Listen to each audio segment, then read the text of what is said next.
ये गर्मियों का सीज़न था। ज़्यादा लोड की वजह से लोड शेडिंग बार बार होती थी।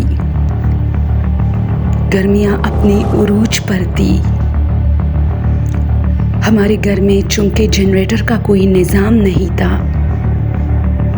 इसलिए जब लाइट जाती थी तो बहुत तकलीफ़ होती थी। रात को हम लोग ऊपर छत पे जाते थे ताज़ा हवा के लिए और वहाँ सो जाते थे फर्श पर।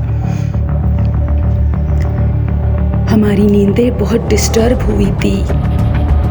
एक तो गर्मी बहुत थी, ऊपर से लोड शेडिंग भी थी। इसी तरह एक रात मैं सो रही थी।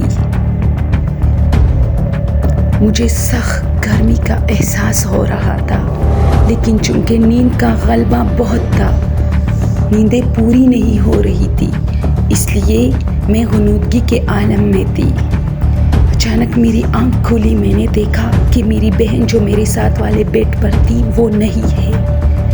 तब मुझे एहसास हुआ कि पंखा भी ऑफ है, यानी कि लाइट चली गई है। ये रात के 2:30 बज रहे थे।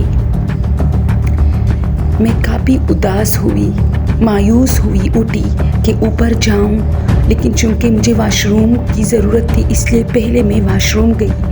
नीचे पोर्शन में मैं बिल्कुल अकेली थी, सब लोग ऊपर छत पे गए थे।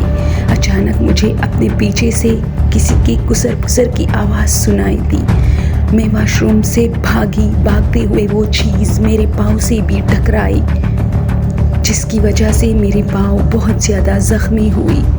किसी ने मेरी आवाज़ नहीं सुनी, सब लोग सो रहे थे। मैं भी खामोशी से सो गई, लेकिन मैं बहुत डर गई थी। सुबह मैंने अपनी अम्मी को बताया कि कोई मेरे पीछे था, लेकिन अम्मी ने मुझे ठाल दिया कि ऐसा कुछ नहीं हो सकता, ये पाइप में पानी की आवाज़ होती है। लेकिन फिर इसके बाद मेरी अम्मी अक्सर कहती थी कि ये डर गई है। तब मुझे एहसास हुआ कि वो वाकई कुछ था। दोस्तों, अगर चैनल पसंद हो तो प्लीज़ मेरी रिक्वेस्ट है आप लोगों से, सब्सक्राइब कीजिए। Thank you.